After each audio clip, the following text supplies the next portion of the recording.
Welcome back everyone, it's Eruption and today I'm here to give you my full set review on this year's new mini set Champions Path.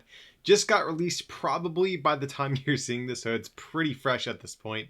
But this set review is a little bit of an unusual upload though, since typically our fall mini sets rarely have much to get excited about and usually don't really warrant their own set review as a result. They usually opt to focus on new cards and or reprints that are more geared towards collectors rather than players, but this year is a little bit different. Though some of the cards from Champions Path are pulled from some lackluster Japanese starter decks, kind of as expected. A lot of the cards actually come from Japan's normal sets, most notably Eruption Walker, Infinity Zone, Legendary Heartbeat, and even the new, very recently released Shocking Volt Tackle as well. As a result, unlike a lot of previous mini sets, Champions Path doesn't really have a specific gimmick to it, unlike the shiny themed Hidden Fates or the dragon themed Dragon Majesty set, etc. Just a hodgepodge of 70 plus cards that were probably too much to cram into our normal set release schedule, including plenty more new Pokemon V and Pokemon VMAX. And even though this is a smaller set review compared to our usual ones, I've still got your back with some timestamps pinned to the top of the comment section, so you can jump to any card you want to hear about in the video. But kick back, get comfortable, and let's see what Champions Path has in store for us. So to kick things off, we're going to be looking at Venusuar V here. Venusuar, of course, is a grass Pokemon that is a basic 220 HP, fire weakness, and 3 retreat cost. Has 2 different attacks, the first of which for 2 grass and a colorless does 80 damage, and your opponent's active is now asleep and poisoned. And its second attack for 3 grass and a colorless does 220, and this Pokemon can't use this attack during your next turn. So I think just at a quick glance, this is a card we can pretty easily identify is not very strong. So especially let's hone in on this second attack here. It does 220 for 4. And this is a comparison I feel like I say a lot in our set reviews and card discussions. But you know, Zacian V is a card that exists and it hits for 230 for 3. And it has the same sort of negative side effect where you can't use the attack on your next turn. But Zacian V also has Metal Saucer, and it has an amazing ability with it, tons of metal support. And speaking of Zacian as well, while 220 is normally a pretty good number to hit for, just because it can knock out usually all the basic Pokemon V and 2-shot all of your 3 prizers, this can't even knock out a Zacian because Zacian is going to be resistant to grass. This really needed to be like 250, I think, if we ever wanted to really consider this. But even had that been the case, guys, I'm not super sold on this card. Yes, we have Rillaboom. Yes, we have Turbo Patch. We have ways to get this thing powered up. But again, if our goal is to do 220 every turn, there's definitely just more efficient ways at doing that. So that kind of, I think, disqualifies us from building around the second attack. So looking at the first one, it's effectively 90 in sleep once you factor in the poison damage. Also not too good because most decks right now are playing very heavy switching counts. So more than likely your opponent's not even going to like stay poisoned and asleep, and this is basically going to be 3 for 90, which just isn't too good. Now we do have some cards to sort of double down on the strategy. There's things like Dust Island or the Toxicroak to make your poison damage a little bit more annoying, but nevertheless, guys, I mean, we're really scraping the bottom of the barrel here. Now, one thing to keep in mind, Venusuar VMAX is eventually going to be a thing pretty much inevitably at some point in the card game, just because of its added inclusion to the Sword and Shield DLC packs. So eventually we will have something to evolve into, and that's what this card kind of feels like. It's almost like they printed a pre-evolution to a Venusuar VMAX, not a designated Venusuar V, because we kind of see this a lot where the pre-evolutions of the Vs are usually kind of mediocre to bad. We saw this back in the old Mega Evolution mechanic as well. The pre-evolutions were mediocre, but the evolutions are really where things get more interesting. So that's what this card kind of feels like to me. So as you guys can tell, really not a big fan of Venusaur, not a great way to start off our set review. Next up, we have another starter Pokemon V. This time we're going to be looking at Incineroar V. So Incineroar here is a basic 220 HP, 3 retreat cost, water weakness. It has 2 different attacks here, the first of which for 2 fire and a colorless does 90, and you attach up to 2 fire energy from your discard pile to one of your bench Pokemon. And that's other attack for 3 fire and a colorless does 220, and this Pokemon takes 30 damage. Let's get the second one out of the way because I think that one's the one that requires a little bit less discussion. But if we even compare this with some of the other 4 energy 2 prizers in the format, think of like Ninetales V does 180 for 4. Heatran GX also is going to do 200 with its GX attack for 4. So this is actually one of the better 4 energy attacks that different welder decks and fire decks are going to have at their disposal. 220, good number to hit. But I definitely think the more interesting attack here is going to be this first one, Grand Flame. It has the magic 3 energy attack cost, which means we can use welder, attach 2 fire energies from hand, and then from there attach 1 more and get up and running. So one reason I actually do like this attack is because while fire does have a lot of different attacks at its disposal to accelerate energy, whether it be with Victini V or something like Volcanion, the thing I really do like about Incineroar is the fact that not only are we accelerating energy, but we're doing damage in the process, which our other options don't afford us. We've seen how much value something like the Solgaleo GX with Turbo Strike was able to provide the Mewtwo Mew deck, and this feels pretty much a similar sort of role for fire decks out there. So while my knee-jerk reaction to Incineroar was that this card was kind of mediocre or lackluster, I think this actually could slot pretty decently into some different fire decks out there, whether it's Scorch VMAX or even the Fire Toolbox deck. I think both definitely are potential options for Incineroar. You know, in the case of Scorch, of course, Scorch wants to just hit for huge amounts of damage. And if you don't have your Scorch powered up to the point that you want to yet, you can soften up your opponent and get some extra energy on your Scorch. And of course, this is just, I think, a natural one of potentially in the Fire Toolbox deck if that remains a thing going forward as well. So up until this point, I've sounded probably a little bit enthusiastic about Incineroar. The reason I'm going to ultimately remain a little bit neutral on this card as far as a rating goes is just because I say this a lot in a lot of our set reviews, but there's so many good deck building options for fire decks. You really have to be exceptionally good to sort of cut through the rest and manage to find yourself a spot in a list. So it remains to be seen if this is quite good enough when those other energy accelerating options exist already. You know, in the case of Volcanion, Volcanion's a fantastic starter Pokemon. It only needs to use its attack for 1 energy.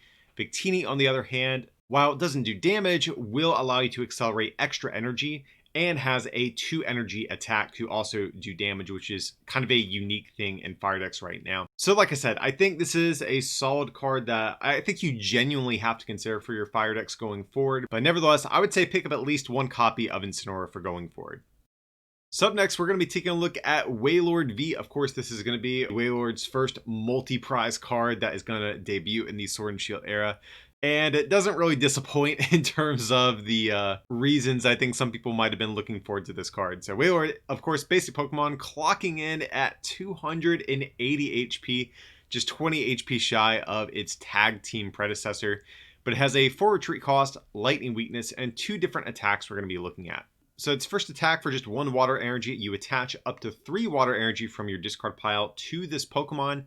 And then its other attack for 4 water energy, you flip 3 coins and it does 120 for each heads. So this is a card I really was kind of struggling to place in terms of like deciding on a rating for this card because, you know, it's got a 4 energy attack that's just a bunch of coin flips, making it not a very reliable attacker. But as we've seen with even Wailord EX, just having like insane tank ability can sort of carry you in a lot of situations. So if we're looking at this card, we can power it up with something like Frostmoth, but even the first attack on Wailord V genuinely is not awful. Being able to maybe on turn 1, research away some water energies and then get them all back on you on your first turn and have 4 energy on a Wailord right away seems really cool. And luckily, we have a good bit of ways to actually tank with Wailord if we want to. Of course, we have buff padding since Wailord is fortunate enough to have a 4 retreat cost, which means we can abuse buff padding, get that 50 extra HP, and have 330 HP on just a 2 prize Pokemon is pretty impressive. With Lightning taking a hit in the rotation as well, there's not going to be too much that's really hitting Wailord for weakness. And just generally speaking, I think a lot of decks are going to struggle to get up to that amount of damage. I think something like Scorch might be able to get there, but I mean, we're water anyway, so it's probably not even that big of a deal in that sort of instance. And to be fair, we do have Glimwood Tangle if we do want to increase our odds of flipping better on our coin flips. We have Mallow and Lana to keep healing. I mean, there's even other stuff too, like Hyper Potion, if you want to like keep going down that route. And of course, I think the other big application we might see for Wailord at some point is going to be just as a wall Pokemon. We've seen, you know, Wailord is no stranger to being in successful wall decks. We've seen this with Wailord EX of the past, going all the way back to its like breakout performance at Nationals several years ago. But we've even seen these wall strategies find success as recently as like maybe a little over a year ago as well. So, I mean, I think Wailord definitely is going to be one of those cards you always have to keep in mind if one of those styles of decks does start to become viable again. I think Wailord V will be a natural sort of partner for that if it does eventually exist. So while I'm honestly really not expecting a lot of breakout success from Wailord initially, I think this card has just as much potential as something like Wailord EX of the past, maybe less so than Magikarp Wailord Tag Team just because that card actually had a really solid GX attack. Really, if this card didn't have this much HP, we wouldn't be talking about it. But since Wailord V does have so much HP, and there's so many different ways to double down on this sort of tanking strategy with the card, I think I'm going to remain a little bit neutral, even if, like I said, the card might not find breakout success immediately when it releases. Next up, we have another very tanky water Pokemon, and this is going to be Drednaw VMAX. So both Drednaw VMAX and its pre-evolution Drednaw V both have this hard shell ability where they take 30 less damage from attacks. The base form Drednaw does have a unique attack to its card though. For 2 water and a colorist is 130, and the defending Pokemon can't retreat on their next turn. And then the attack on the VMAX for 2 water and a colorist is 160, and you flip a coin of heads, this attack does 80 more damage. So unlike Wailord V, I actually like Drednaw theoretically as an attacker in the short term a little bit better than Wailord. Even though it does only cap out at 240 compared to Wailord's ability to theoretically one-shot VMAXs, I think Drednaw is going to be a much more reliable tank, and that's what sort of has my interest here. Also does, of course, have 1 less energy and its attack cost as well. So Drednaw VMAX, if we just look at 320 HP, seems pretty average, but once you factor in this ability, Drednaw effectively has the highest HP of any VMAX in the game. It effectively requires your opponent to do 350 damage to you if they do want to one-shot you, which makes this guy a tank. Also does have that nice 4 retreat cost. I know it's a very weird sentence to say. 4 retreat is usually pretty bad, but again, we can use buff padding with it. So effectively, we can boost this guy up to essentially 400 HP. Absolutely insane. Like, what is this game coming to?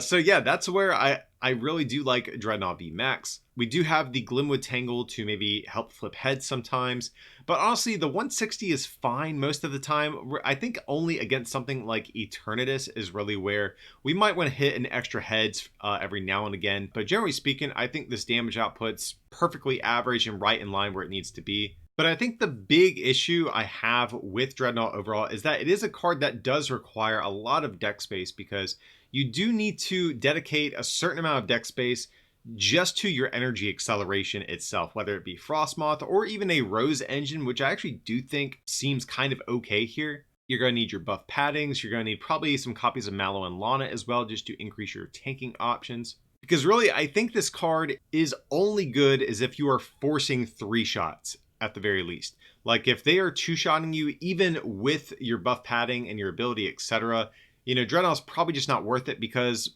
you kind of have to 2-shot most VMAXs to begin with. So if you really can't capitalize on the tank ability of this card, there's just better VMAXs out there otherwise. So I think that's really where my reservation for this card ultimately lies, because if your opponent's still 2-shotting you no matter what, there's cards that just play the 2-shot game better, whether it's Eternatus, Centiskorch, etc., just because they can hit substantially harder and they don't have to run like a stage 1 line to power it up or like an awkward supporter engine. So this is a card I actually really do want to experiment with and see how it ultimately kind of lands, especially again with Lightning taking a hit in the rotation, Pikarom being on the decline. This card is probably safe from being hit for weakness.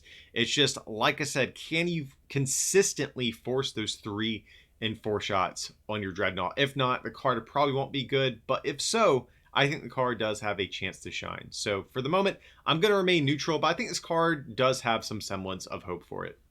Continuing our look at Pokemon in this set that are based all around tanking, we have Gardevoir VMAX. So before we take a look at the VMAX, let's take a quick glance at Gardevoir V. Has 2 different attacks. For its first attack, it just does 30 for a Psychic Energy, and for its second attack, for 2 Psychic and a Colorless, does 120, and you do 80 more if you healed any damage from this Pokemon during this turn. So I don't think Gardevoir V is too special, especially since we did lose Malamar. There's really not a great way to get that thing powered up. But looking at Gardevoir VMAX, just has 1 single attack here for 2 Psychic and a Colorless does 180, and you heal 50 damage from this Pokemon. Let's also take a look at some of the other stats on this card, and that's really, I think, where my excitement starts to kind of trail off a little bit. So 320 HP is the first sort of red flag. For a card that's based all around tanking, 320 HP is really on kind of the low end of what I want to see.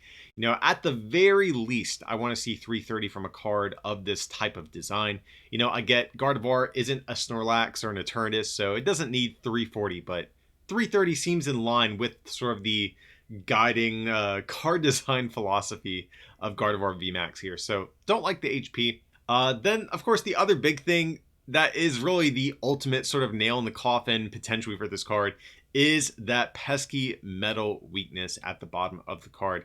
Zacian V has shown no signs of slowing down ever since its release in Sword and Shield, and I'm really not expecting that to change after Champion's Path, to be honest. But with that being said, though, we do still have Weakness Guard energy in the format, which is great because Gardevoir does have a colorless energy as part of its attack cost, so we can potentially get around that pesky weakness.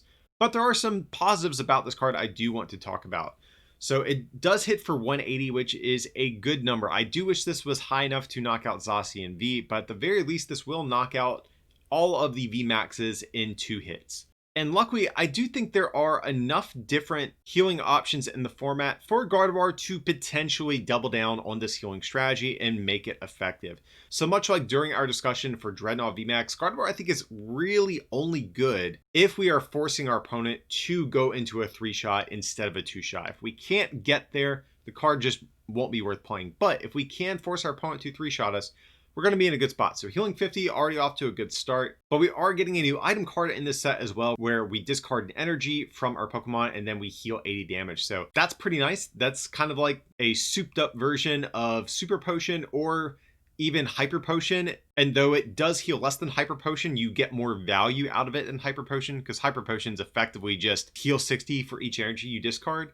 So this gets you more value than Hyper Potion and has synergy with our attack here. Then, of course, there's other things still in the format too, like Indeedee and Mallow and Lana, but we probably don't want to play too many Indeedees because then our opponent can just win by playing stuff like Boss's Orders and picking off our bench sitters, which we don't want to see if possible. Now, unfortunately, getting Gardevoir powered up is one of the aspects of the card I'm not too big of a fan of, because since we did lose Malamar, our Psychic Energy acceleration options are a little bit more limited than I would probably like, but we can either, I think, play a Turbo Patch engine and just try to get some extra energy attachments on our base Gardevoir Vs, or play a Rose engine, and honestly that might be the route I'm more so contemplating, just because I don't think Gardevoir has a particular stadium it really is dead set on using.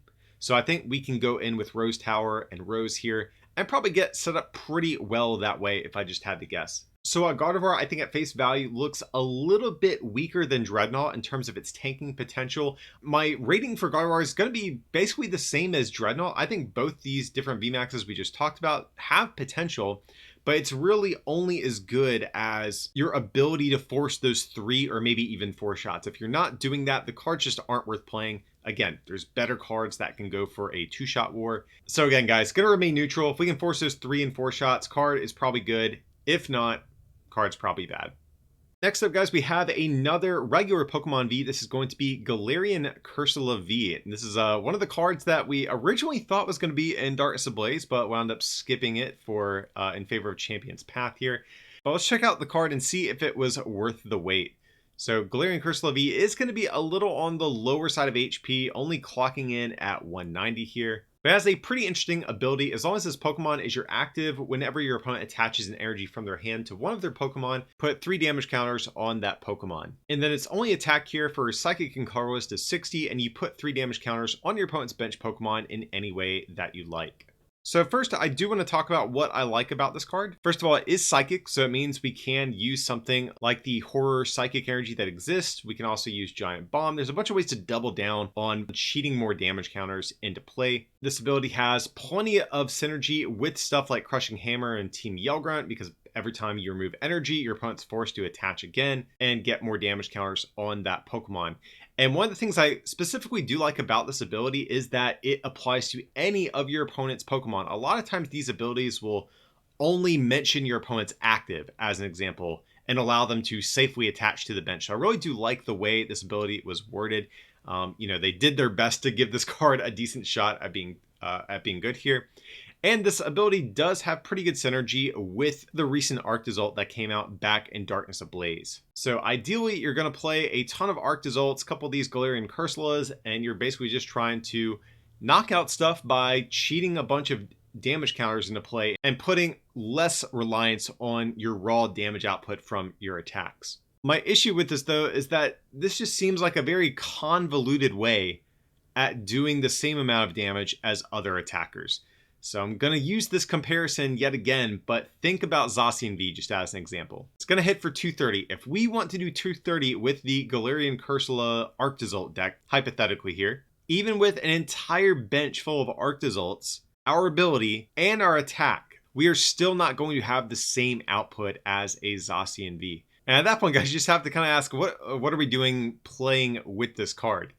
And yeah, I just think this card is a little bit too underpowered. I'm fine with the ability. It's really the attack here that I think desperately needed to change. I think the two different design changes they could have made to this that would have made me like this more is had Cursola for 2 energy done something like 100 or 120, you know, I'd be more on board with something like that. That would be closer to the damage output that I think we really need to be hitting for.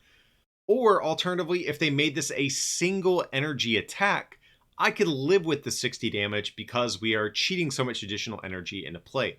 But since this is a 2 attachment card, we now have to play things like Turbo Patch or Tapu Koko Prism Star if we do want to get this thing up and running in a turn. Because if our only Galarian Cursola V goes down, we need to be able to get another one set up in a single turn. So that does require some of these other cards such as Turbo Patch, Koko Prism.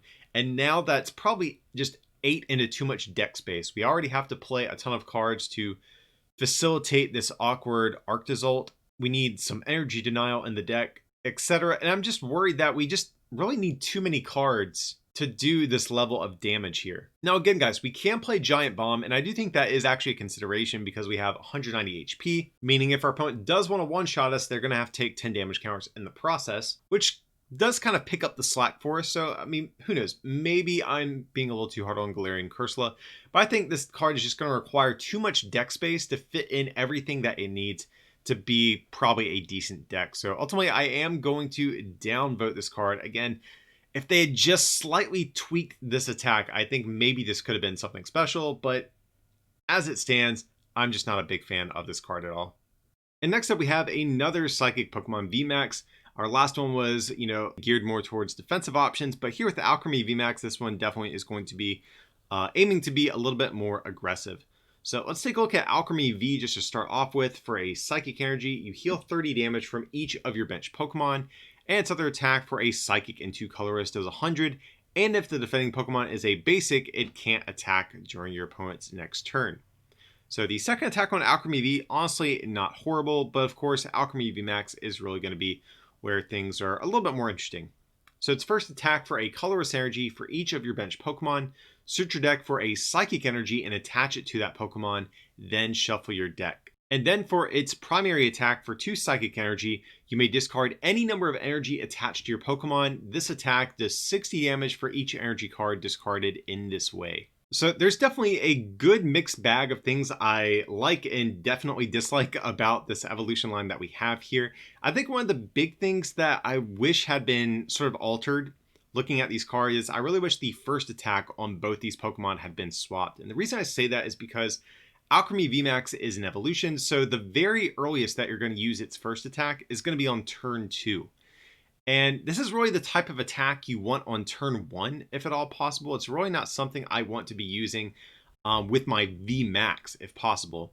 So that's the first sort of gripe I have with this. And really just energy acceleration is the big gripe I kind of have with this card overall. This card released in Japan when they still had Malamar, and obviously that would have been a much preferred partner as opposed to our current options that we do have. And the remaining options kind of in the place of Malamar are definitely all a little bit awkward. So probably the best options we have right now are going to be Porygon Z, Turbo Patch, and Rose. Turbo Patch, of course, is not going to be enough to build your entire engine around, I don't think. And while the other options are much stronger, they have their own disadvantages. Of course, in the context of Rose, it's going to be a supporter card, which means you're going to have an awkward supporter engine kind of built around the card. But on the plus side of Rose, it gets energy out of discard pile, which synergizes really nicely with this attack because you're discarding your energy to do damage. Porygon Z, on the other hand, is a stage 2, so it's debatably maybe even the hardest to sort of get up and running here. But the big thing I do like about Porygon Z in particular is the fact that it can accelerate recycle energy over and over. And that's really, I think, where things get interesting for Porygon in particular, because with GMAX Finale here on Alcremie VMAX, it doesn't specify psychic energy in the attack. So you can discard any energy. So you can even, if you want to play like some copies of Tapu Koko Prism Star or something like that, or like a Welder Engine, you're welcome to do that if you wanted to. So Porygon Z seems like probably the most enticing option we have because we have Aurora energy, so we can get those down with Porygon to get that double attachment for this attack, and also recycle energy every time it gets discarded, comes back into our hand, and gives us that nice loop of 240 damage over and over. And of course, if we want to hit beyond that, we can discard some additional energy if needed. So that's, I think, maybe the most attractive way to power up this card. And while a stage 2 and a VMAX just kind of feels like an awkward pairing and does admittedly require a good bit of deck space, the unlimited damage cap is the thing that I think is pretty nice about this. But of course, much like when talking about Gardevoir, this thing is weak to metal, which is such a bummer because I think this attack is actually pretty decent that we have here. And I think the fact that it's both weak to metal and has kind of like awkward energy acceleration together is what is going to ultimately make me sort of downvote this card overall. But I will actually say, I think Alcremie, while I am going to give it a thumbs down for the moment, I think this is a card that does have potential because if we get more consistent psychic energy acceleration, I think that probably will be enough to actually allow Alcremie to see some play. But just for the moment, we need a stage 2 in play. We need a VMAX. We need to run a bunch of energy to be able to find our energy consistently with Porygon Z and to have enough to consistently discard throughout the course of a game. And we need to find a way to eliminate our weakness against one of the most popular cards in the format. It's just a lot to ask for the moment. But I think there is something to this card, guys, and it is one that I think we will have to keep our eye on as more cards do get injected into the card pool. Up next, we're going to be taking a look at our first single prize Pokemon of the set review, and that is going to be Machamp. So Machamp, of course, is a stage 2 Pokemon, has 2 different attacks here, the first of which for a fighting and colorless, does 20 for each fighting Pokemon in our discard pile, and its other attack for 2 fighting. And a colorless does 200, and this Pokemon takes 50 damage. 50 damage, basically irrelevant since, Machamp, while it does have 170 HP, which is actually really good for a one prizer, I think most stuff is just going to knock out this thing either way. But the first attack here is really, I think, the one that is more interesting to talk about. We've seen a good bit of these revenge-style attacks over the years in the form of Vespiquen, in the form of Flareon, etc.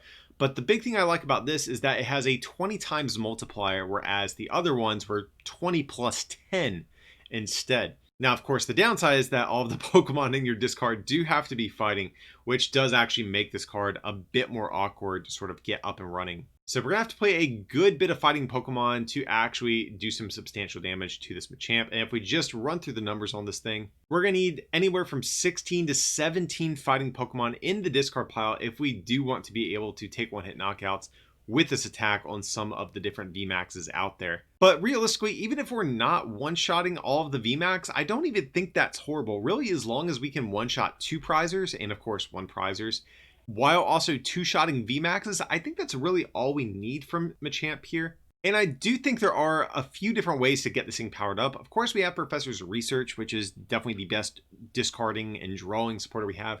But then there's other options still like Hapu and Clay. Clay in particular seems really nice because we can dig a little bit deeper than something like Hapu, but we can keep our rare candies in the process. So that might be kind of good as like a secondary supporter. Though I could see Hapu as well because, yeah, I guess we could grab a rare candy and a Pokemon, whereas Clay would force us to discard the Pokemon. So I think both those supporters make some sense here. It does have a 2 attack cost, and there are some ways to get around that as well. There is the Baby Zygarde, which we actually might consider as a starter anyways, since we do need extra fighting Pokemon in the discard anyways. But if we don't want to do that, we can also play something like Tapu Koko Prism Star instead, or even alongside the Zygarde I just mentioned. We have Martial Arts Dojo to increase our damage output. There's even things like Karate Belt as well. Fighting has a good amount of support to get something like this Machamp up and running. But I'm just kind of worried about deck space is the big thing. Like realistically, we're going to need to play probably close to like 25 to 30 Pokemon in this deck if we really want to be able to consistently put those Pokemon in the discard pile. So while I actually think you probably can build a functioning Machamp deck, the fact that I think everything has to be fighting Pokemon is really the big thing that ultimately deters me from playing this, because that means we can't, well, I guess we can, but it's very inefficient to use something like Jirachis or Dedennes or Crobats, all these really good support Pokemon that you would like to use, honestly, to help set up your Stage 2 deck. You just can't really get good benefit from them because they're not fueling your attacks. I think you basically have to exclusively play fighting Pokemon, maybe outside of like a one of Tapu Koko or like a one of Mew or something like that. But other than that, everything has to be fighting, and fighting just doesn't have any good engine support to get up and running. The closest thing we're going to see is Zygarde. I think that's probably going to be our ideal starter Pokemon. But again, that's not really a card that helps your engine. That just more or less helps your energy acceleration a little bit. So ultimately, guys, I'm going to downvote this Machamp. It's fighting, so maybe there's some shred of potential just as a, an Eternatus hate card. But, it's a Stage 2, and it just requires a lot to get up and going. So while I might even attempt to cover this as a deck on the channel at some point, I'm really just not sold at all on any competitive viability that the card might have. Next up, we have another Pokemon V that is going to be Lucario V. Lucario, of course, is a fighting Pokemon, 210 HP, Psychic Weakness, and 2 Retreat cost. Just 2 different attacks here. The first one for a fighting energy does 40 and 20 damage to one of your opponent's bench Pokemon. And its other attack for 2 fighting and a colorless does 180, and this Pokemon can't use this attack during your next turn. So this is one of those cards I really did have to attempt to fight my knee-jerk reaction to just call it trash and move on, because this is definitely a card we could easily compare to Zacian V. They're both basic Pokemon. Zacian has basically the same attack cost, but it hits for 50 damage more and has an insane ability and has Metal Saucer, Lucario Melmetal, etc., etc., etc. All the reasons that Zacian is so good.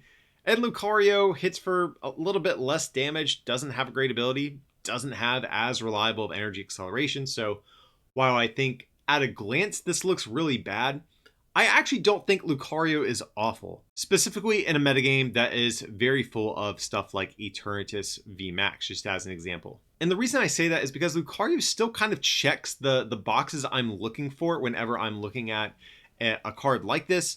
When I see a new Pokemon V get printed, I'm thinking, okay, does it have energy acceleration? Check. It does have Colossal and Turbo Patch and Karate Belt. So a bunch of ways to cheat energies into play. That's good.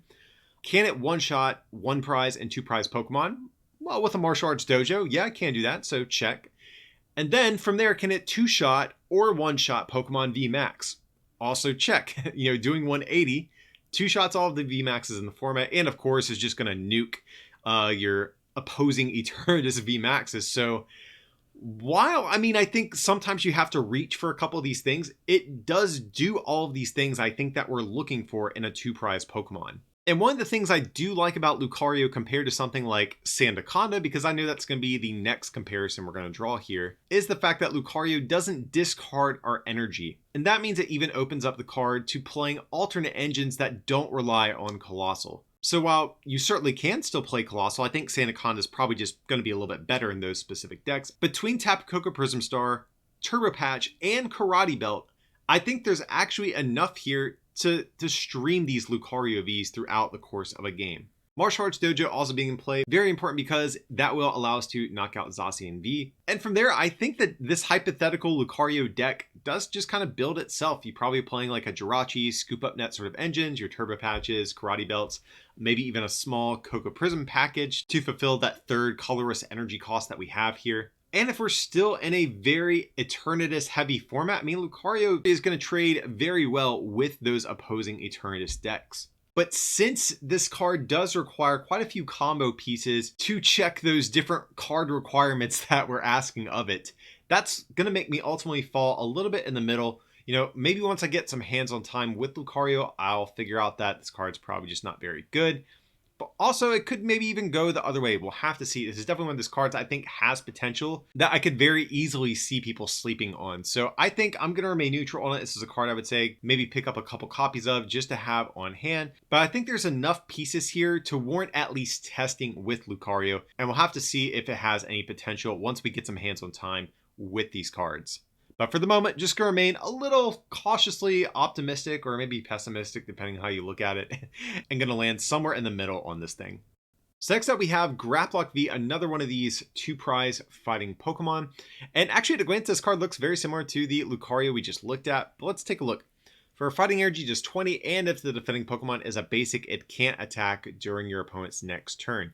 Then its other attack for 2 fighting and a colorist is 120, and you flip a coin. If heads, this attack does 100 more damage. So a lot of the positives that I just mentioned about Lucario do also apply to Grapploct. It can sort of do all these things that I just outlined that I'm looking for in a card like this. Yes, it can knock out 1-prizers. Yes, it can knock out 2-prizers. And yes, it can 2-shot VMAXs. The big thing that I really just don't like about this is the fact that it is going to be a coin flip attack. Like, yes, in this hypothetical Grapploct V deck that we're thinking about here, we can play Glimwood Tangle, but inevitably you're gonna have turns where you flip tails on this, and I really just don't like that. Even though in the case of Lucario, having to play something like Martial Arts Dojo does require you to be behind on prizes, at least with that, you can plan your turn accordingly and sort of adjust your game plan around Dojo being activated or deactivated. Whereas with this, there's going to be turns inevitably where you need that heads flip and you're going to flip double tails. It just happens, unfortunately. So I think that's like the big difference between this and the Lucario we just looked at. And I think that's just enough to take my interest from a more neutral position to ultimately a thumbs down on this thing. I think if I'm going to play one of these types of Pokemon, I'm just going to play Lucario or I'm going to play Sandaconda. So while neither of these new 2-prize fighting Pokemon V are terribly exciting, Grapploct I think is probably the less exciting of the ones that we are getting. And also, I think Lucario is just a cooler Pokemon overall. So if I'm playing my bad fighting Pokemon, I'm playing Lucario if I'm going to have my pick. So unfortunately, despite all of the love Grapplokt's been getting in the Sword and Shield era of the game, it has yet to have a really breakout card. And so that is not going to change with Grapploct V here. Up next, we're going to take a look at another 1-prize Pokemon that is going to be Galarian Obstagoon. And no, despite there being a fair bit of reprints in the set, this is not a reprint of the one that we got back in Sword and Shield. This is going to be a brand new one. This one, much like the other one, does have an interesting ability. This one says, once during your turn, you may have your opponent discard cards from their hand until they have 4 cards left. And its only attack here for 3 colorless energy does 180, and this Pokemon can't attack during your next turn. So I think both of these effects that this card has are actually pretty interesting. 180 is a pretty good number to hit for, and we can power this thing up with triple acceleration energy, which is definitely seems pretty solid to get some quick damage on the board. And this ability has actually seen pretty good success in the form of an attack actually in the past. There is a Persian in format that a lot of the mill and control decks would play, because one of the common strategies against these sorts of decks is as your opponent is trying to deck you out, you basically just don't play cards from your hand and you try to amass a huge hand size, and you eventually play a card like Marnie to put all those cards right back into your deck and, you know, double or triple the size of your deck and make sure your opponent can't knock you out. So in the past, players would play Persian to use this ability in the form of an attack to put them down to a low hand size and ensure they can't do that sort of strategy. So having this as an ability is actually really good, and it's a once per turn ability on top of that. I like the fact we can do this even from the bench if we want to. But I will have to say, I don't think we're actually building around Obstagoon as an attacker. Just really the reason for that is the fact that it has a 3 energy attack cost. Like, yes, we do have triple acceleration energy, but you're probably going to need to attack more than 4 times to win a game.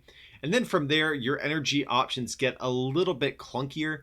Like, yes, you can use Welder, but Welder has just kind of been bad in stage 2 decks, I think. I think probably your best options like Twin Energies plus Tapu Koko Prism Star. And who knows, maybe that'll be enough. But I think overall, just getting this thing powered up and consistently setting up a new stage 2 and getting it powered up in the same turn every turn is going to be very, very difficult. So I think if we're playing this, we are going to be playing it more so for this ability. But unfortunately, control decks just haven't quite been as good as they once were prior to the rotation. Probably the best thing we have right now is Excadrill. And Excadrill, while solid, isn't quite as good as Oranguru just because it's an evolution, just inherently takes up more deck space.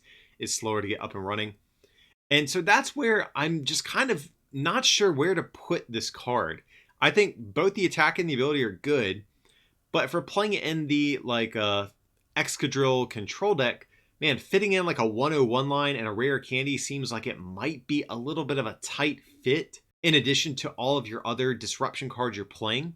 So yeah, guys, that's kind of where my head is at on this. I really like this card, but I'm just not sure really what to do with it. So while I like it, I'm going to have to remain a little bit more neutral on it just because it does have some factors in play right now that do seem to be working against its favor. But I'll say this, guys, if it's in the budget, pick up a couple copies. I think it's still a solid card to have on hand, and it does have great pre-evolutions in the form of the Galarian Zigzagoon. Even has an alternate solid stage 2 in the form of Galarian Obstagoon that you can play in addition. But I just think right out the gate, if this card is going to see play, it'll be probably a one of an existing Obstagoon decks, or it will be a 101 line in your control decks. And again, that's if it does see play. So for that reason, we're going to remain neutral, but it's definitely a cool card. Next up, we have a new Scrafty we're going to be looking at. Scrafty is a stage 1 Pokemon, 120 HP, grass weakness, and a 2 retreat cost. Has 2 different attacks, the first of which, it's going to be corner for a dark energy, just 30, and the defending Pokemon can't retreat during your opponent's next turn. And then its other attack for a dark and 2 colorless is 90, plus 90 more if you played Piers this turn. So a very interesting card. This definitely brings back memories of the Garchomp back from Ultra Prism. And if you are familiar with that card, you'll know it probably won't be particularly good memories because it never really took off as a deck. While I know Garchomp was a stage 2 compared to this just being a stage 1, I think a similar problem still kind of persists here. These attacks, I think, are generally going to be a little bit too gimmicky to consistently use. And especially in the case of Scrafty here, you're going to need 2 manual attachments if you want to get this thing up and running, which is instantly sort of, kind of a deal breaker for me. If we can't cheat those extra energies into play and or our Pokemon can't tank a hit while we're getting set up, it's just really not worth playing this sort of idea. So I don't think we can build exclusively around Scrafty if we do want to attack with it, just because of this fact alone. But if we have to play Dark Energy, there's plenty of other good Dark Pokemon that can attack for a single Dark Energy like Hoopa, either of them, or Spiritomb. Similarly, for Twin Energy, think of something like the recent Gliscod just as an example. And Piers is a really good card to have to run, much like in the case of Cynthia and the old Garchomp deck. Piers allows us to get a Pokemon and any energy that we want. So this will allow us to get our Scrafty and our Twin Energy or Dark Energy, whatever it might be. And so I think we probably can build a semi-functioning Scrafty deck here. I just think better options probably exist in the format, especially against something like ADP, just as an example. I mean, that's just going to eat something like this for breakfast, I think. Though I guess the Gliscod might, in theory, give you some sort of fighting chance in that matchup. But yeah, just the double attachment and the attack cost is the big thing that I think slashes this card's chance of ever being good. I think realistically, if this had been this same attack, but just for 2 colorless energy, I'm actually would like Scrafty in that case because we could use Twin Energy or Triple Acceleration Energy, and that's going to be much more consistent to just stream over and over. So for that reason, guys, going to have to downvote Scrafty here. Next up, we have our final Pokemon V of the set review we're going to be looking at. That is going to be Duraludon V. This is a basic Pokemon, has this ability Hard Coat. This Pokemon takes 30 less damage from attacks, and just 1 single attack here for 3 colorless does 10, plus 40 more for each metal energy attached to this Pokemon. So at a glance, that doesn't look too bad. Once you start thinking about all of the different damage reduction modifiers that metal has, this ability looks kind of good. With the ability, we're effectively at 250 HP. With Lucario Male Metal, that's going to bump us up to 280. And then with Metal Goggles, we can effectively push our HP up to 310, which is actually not too shabby, I have to say, on just a 2 prize Pokemon. That's the same amount of HP as some of the VMAXs. So Duraludon's tanking potential is actually pretty good, I do have to say. And the fact that we have a colorless attack cost means we can even play Weakness Guard Energy to eliminate that fire weakness. Another thing I do like about this card is the fact that this is a much better attacker against single prize decks. as opposed to Zacian. Zacian's actually kind of a clunky card to attempt to reuse every single turn because you have to find yourself a switch or set up a fresh one on the bench and manually retreat. So I think this is actually a good attack here to dealing with those lower HP Pokemon. But I think Metal already has another card that already kind of does that, and that's going to be Zamazenta V. Zamazenta V hits for 130, which is a really good number against those things like Blacephalon that are out there, or Jirachis, all that sort of stuff. Zamazenta can also wall against Pokemon VMAX and discard energy. While I know it doesn't have the 30 reduction that this thing has, making it just ever so slightly less tanky, I think probably the upsides to running Zamazenta instead of this outweigh the pros that Duraludon does have going for it. So while it's really not an awful card, I think Metal just already kind of has what it needs to get it across the finish line and win games. So I think Duraludon really doesn't do anything to fix any of those existing matchups that already might not be looking so good for the different Metal decks. So ultimately, while it's really not a horrible card in a vacuum, I just don't think there's a practical reason to play this over the existing Metal 2 prize attackers that exist. Up next, we have our final Pokemon of our Champions Path set review, and that is going to be Altaria. So Altaria here, it's a stage 1, just has 1 attack, nothing too fancy, just for 60 damage.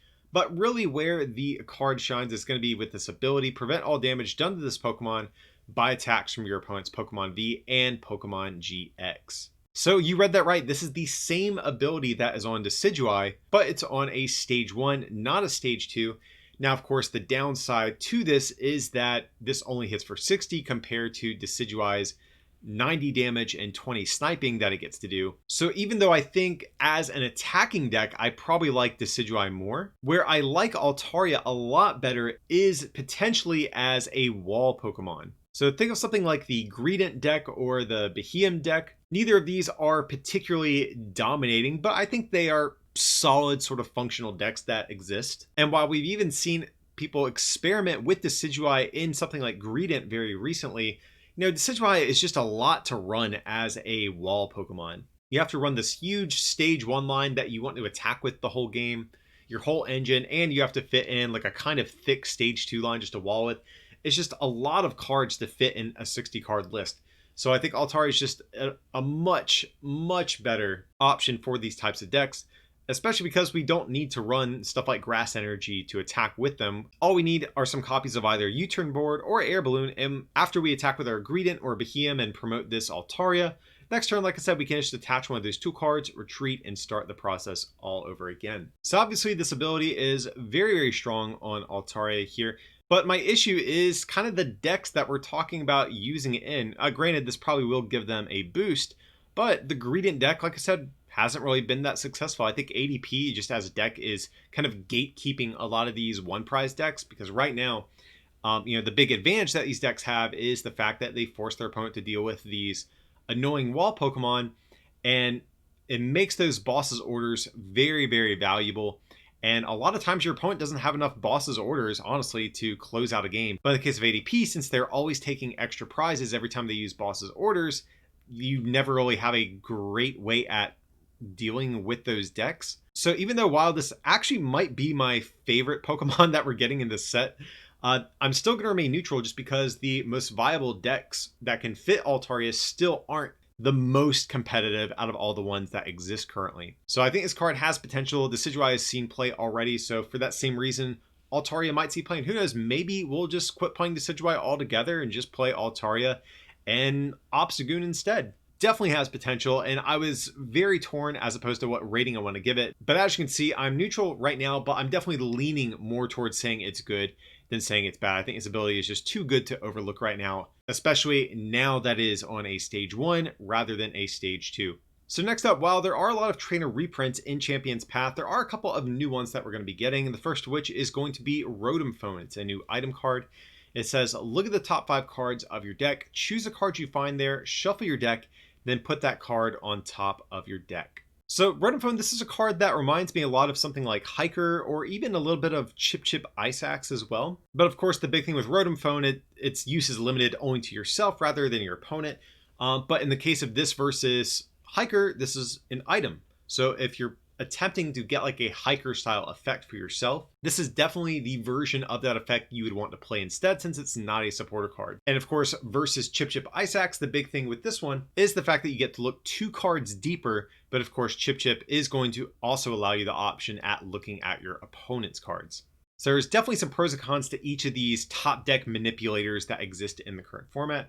And while I think your knee-jerk reaction might be this card is completely god-awful, there's actually, I think, some practical application for this. So I think some of the more notable ones right now are going to be some fire Pokemon that exist in the game. We have Torkoal V, which I actually do think is a really solid card. We even did a video on it not too long ago. But one of its attacks is based around your top deck being fire energy. So being able to play a card like this to stack energy on top of your deck, pretty cool. Same thing for the Magmortar we got back in Rebel Clash, also wants fire energy to be on top of your deck. Then of course down the road we have the new Colossal VMAX coming out as well. So, Rotom Phone does have some decks that it can functionally exist in and, bring value to. My issue with this card is that we already have the Oringer back from Sword and Shield, which effectively does the same thing most of the time. Because let's say, again, we are one of these fire decks I just outlined. We play a good bit of fire energy in our lists already. More than likely, we have a Giant Hearth in play, or we have energy or fire crystal in hand already. We can probably just use a Rangaroo to put one of those energies on top of our deck and not have to play a card like Rotom Phone. Because half the time you're just going to discard it. You have to draw into it on the turn that you want to use it and not just end up, dead-a changing it away or researching it away. And even compared to Chip Chip Ice Axe, I think I would prefer to play Chip Chip, to be honest, because if we do have to research it away, we can at least still abuse the card and manipulate our opponent's top deck before we discard that. So I think the flexibility of Chip Chip just kind of trumps this Rotom Phone here. And so while there are decks that might want this effect, I argue they already have them in the form of a Rangaroo, and I think it's just going to outclass this card most of the time. So while it's really not a god-awful card, there's just other stuff that already does what we need. So going to be a pass on Rotom Phone. And so up next, we actually have the very last new card that we are getting in Champion's Path, and that is going to be the new Strange Canned Food.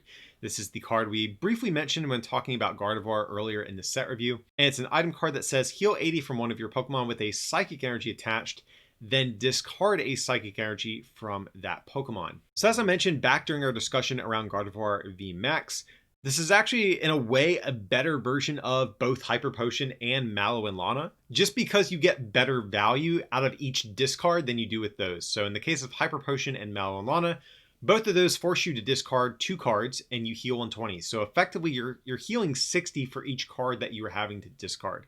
Whereas with this, you're healing 80 for each one you're having to discard. So while I think Mallow and Lana is probably just a better card overall, you actually get better value per discard with this instead.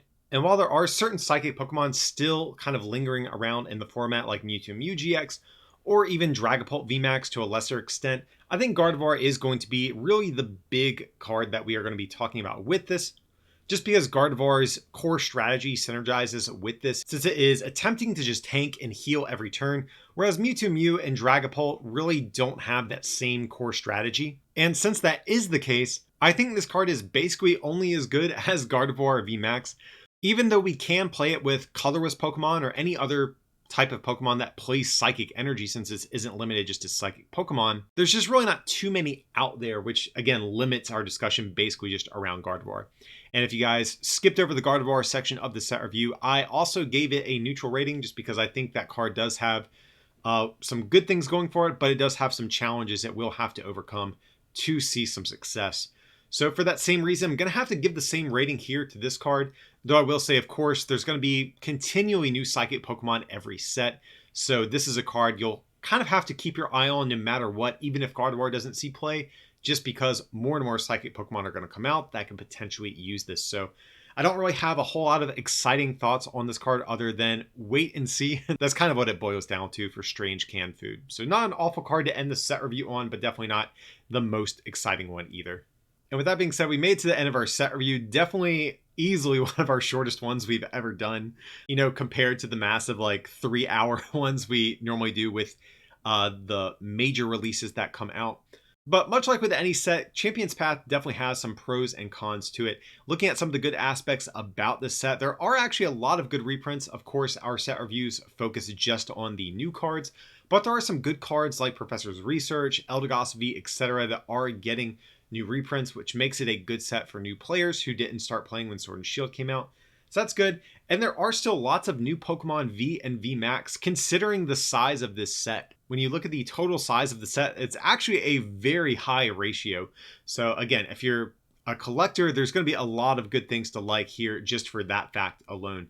But getting onto the cons of this set, that's definitely where the cracks in Champion's Path start to come through as a competitive set. So looking back, there's very few new trainer cards. The only new ones that I could tell were going to be Rotom Phone and Strange Canned Goods. And only one of those really have any shred of competitive potential that I can see. And even though we have a lot of new Pokemon V coming out, most of them are honestly just kind of bad, guys. Most of these were just starter deck exclusives in Japan that just got dumped into Champion's Path, essentially. And usually these starter deck promos aren't the best. So as you could see, most of these weren't too exciting with a couple of exceptions. And the best of the new Pokemon that we saw just in general are going to be gatekept, I think, by Zacian V, whether it's Gardevoir VMAX or Alcremie VMAX. You know, those are going to be Metal Weak. But then also some of the more exciting one prize Pokemon like Altaria or even Obstagoon. You know, the ADP deck has boss's orders to deal with Altaria, and then something like Galarian Obstagoon, as an example, if it's its own deck, is just going to be easily dealt with thanks to Altered Creation. So even the best of the new cards in this set have some challenges they have to sort of contend with if they do want to see any play, making overall Champion's Path not a very exciting set for players. As you can see, I rated this 2 out of 5. I believe this is actually the only set review that we've done where I've never given out a positive rating to any of the cards that we're getting. A few of them definitely teetered on the edge of it, but none of them quite got there in our rating system. So ultimately, as you can see, not a huge fan of this set for competitive cards, but nevertheless, there's still definitely some cards that are worth having on hand if things change in the meta, and a lot of cool things for collectors out there as well. But with all that out the way, that's going to be our Champion's Path set review. As usual, guys, I want to hear your thoughts. Are there any cards you thought I was being too hard on in this set review? Or maybe not harsh enough on? Definitely sound off below in the comment section. I want to know what you guys are thinking about all these cards that are coming out. But if you did enjoy today's content, of course, smack that like button and subscribe to the channel. And if you can, consider supporting this channel by becoming a patron over at patreon.com/rarecandytcg or by picking up some merch from our online store at rarecandytcg.com. It would mean a lot. But as always, thanks so much for watching, and we'll see you next time.